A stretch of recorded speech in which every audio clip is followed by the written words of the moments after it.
Hey everyone, it's Lassie and welcome back to Virtual Paddock. Today I'm going to do what I think every sim racing YouTuber has done at least once, and that's a tour of my rig.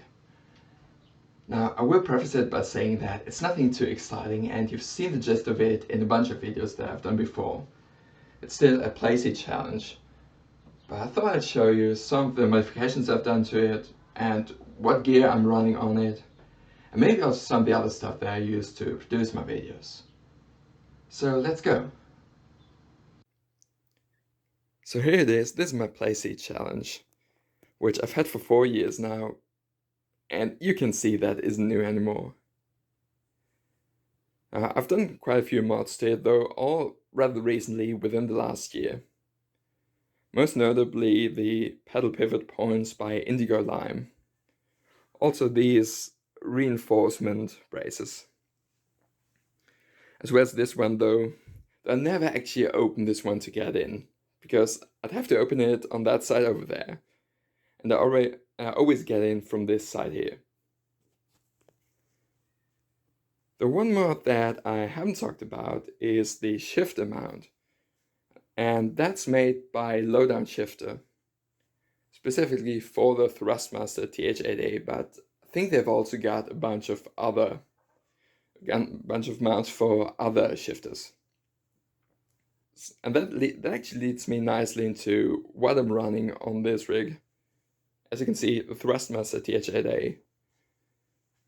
The wheelbase is a Fanatec Club Sport 2.5, and the pedals are Fanatec CSL Elite low side pedals, though with the throttle and the clutch modded to use Hall effect sensors instead of potentiometers.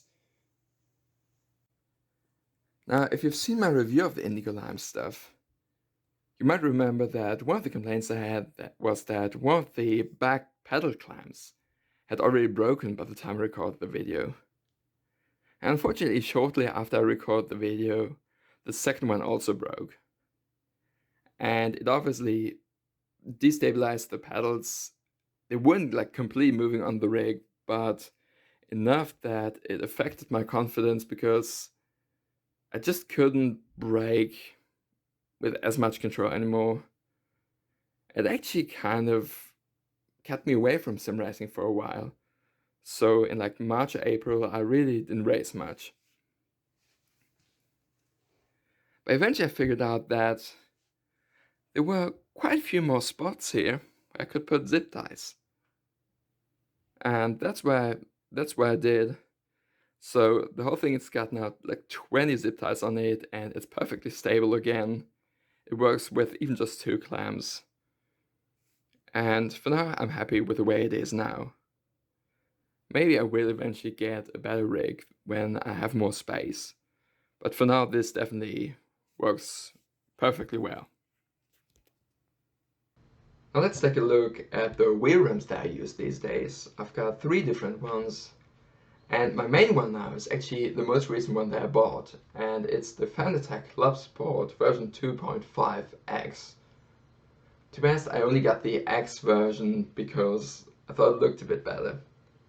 Though I modified these with the button caps and stickers anyway. Some of them I even labeled with 2 different functions. And I used this for Formula cars, of course, but also LMP, GT as well. By the way, I've also installed the Podium Advanced pedal module. So on Formula 1 cars, I also use the hand clutch nowadays. Though I'm still getting used to that. I still notice a lot of the time that when I want to start in a Formula 1 car, that even though I'm using the pedal, I at the same time put my foot on the clutch pedal, even though I don't have to, so it still takes some getting used to. And for anything like manual or road cars, I use the CSL Elite WRC rim from Fanatec. Now, unlike my other wheels, this one doesn't have magnetic shifters, but doesn't bother me. So this one is completely stock, except that I changed some of the button caps. And by the way, even though this is the WRC rim, I don't really do any rallying. But yeah, as I mentioned, it's for road cars, it's for any cars that have a manual transmission. I also use it on the rare occasions when I try to drift and typically fail. Maybe I should try again. And my last wheel rim, which it's actually been quite a while since I last used it, but it was the first one that I got for the CSW, and that's the F1 Esports rim. Now, unlike the two others, I actually bought this one used. And it's also got a magnetic shifter mod, which, by the way, this mod is a lot louder than the Podium Advanced pedals on this one. Like, compare this versus. Actually, this is loud enough that some of my family members get annoyed when I use this one, so it's been quite a while since I've last used this. Now, for those of you who are into video production, this is the microphone I use for voiceover. It's a Hi-Tech Audio Fatty. I run it into this M-Audio Fast Track Pro, which I've had for like 10 years now, but still working perfectly. And typically for production, also generally when I make music, because as you know, I'm also a musician. When producing, I use these biodynamic what's called the DT880 Pro. Though when recording a drive for my videos, then I typically use my Logitech G Pro X headset here. And my camera is the Logitech C920, I think it's called. They also recently got a C930, but I actually haven't used that yet. In terms of software, I record the on-camera drives with OBS Studio. For the replays, I just use the NVIDIA stuff. The audio production is all done with Reaper, and then I edit my videos in DaVinci Resolve. Alright, so that's it for my rig tour.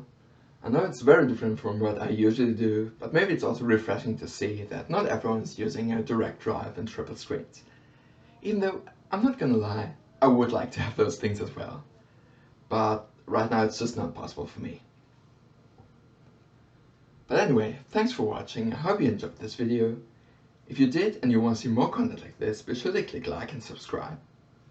So, till next time, use the downforce, and see you soon.